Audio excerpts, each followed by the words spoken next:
તો મિત્રો નમસ્કાર, વિડીયોને તમારું સ્વાગત છે। તો મિત્રો જુઓ તો ખરા તમે આ ખરેખર આ કળયુગની અંદર મિત્રો ખરેખર રામાપીરનો મિત્રો બહુ એટલે બહુ જોરદાર મોટો પરસો ગણાય છે।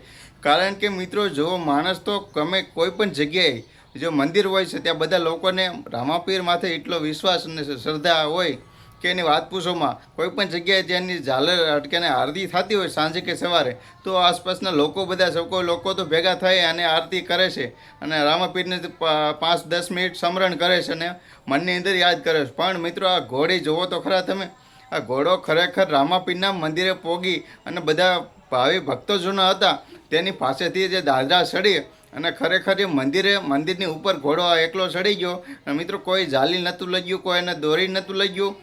ખરેખર આ પરસો છે મિત્રો, કોઈ અફવાઓ ન માનતા, કારણ કે મિત્રો ખરેખર આ વિડીયો હાચવો છે।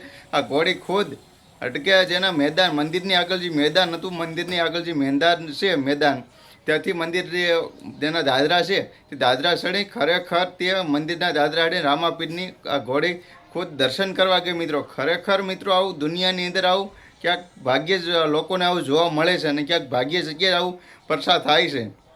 ખરેખર મિત્રો અત્યારે સોશિયલ મીડિયા અંદર આ વિડીયો બહુ એટલે બહુ વાયરલ થઈ રહ્યો છે મિત્રો। ખરેખર તમે જેટલા પણ લોકો અત્યારે આ વિડીયો જોઈ રહ્યા છો તો મિત્રો તો તમે આ વિડીયો પહેલી વાર જ કદાચ જોયો છે, કારણ કે મિત્રો ભાગશાળી લોકો એને જ આ વિડીયો જોવા મળે છે। તો એટલા માટે જેટલા પણ લોકો મારો આ વિડીયો જોઈ રહ્યા છો, આ રામાપીરની જે ઘોડી જે આ મંદિરે ગઈ દર્શન કરવા તેનો વિડીયો તમે જોયો તો આ વિડીયોને કમેન્ટ બોક્સની અંદર જય રામાપીર લખી દેજો। અને જેટલા પણ લોકો મિત્રો આ રામાપીરના જે ભાવિ ભક્તજનો છે તે બધા લોકોના વિડીયો શેર કરજો, કારણ કે બધાને પણ ખબર પડે કે રામાપીરના બધી ગયા જે પરસા કળિયુગની અંદર પણ એ પરસા જોવા મળે છે અને આ પરસો જોવો લાઈ તમારી સામે તમને જોવા મળ્યો મિત્રો।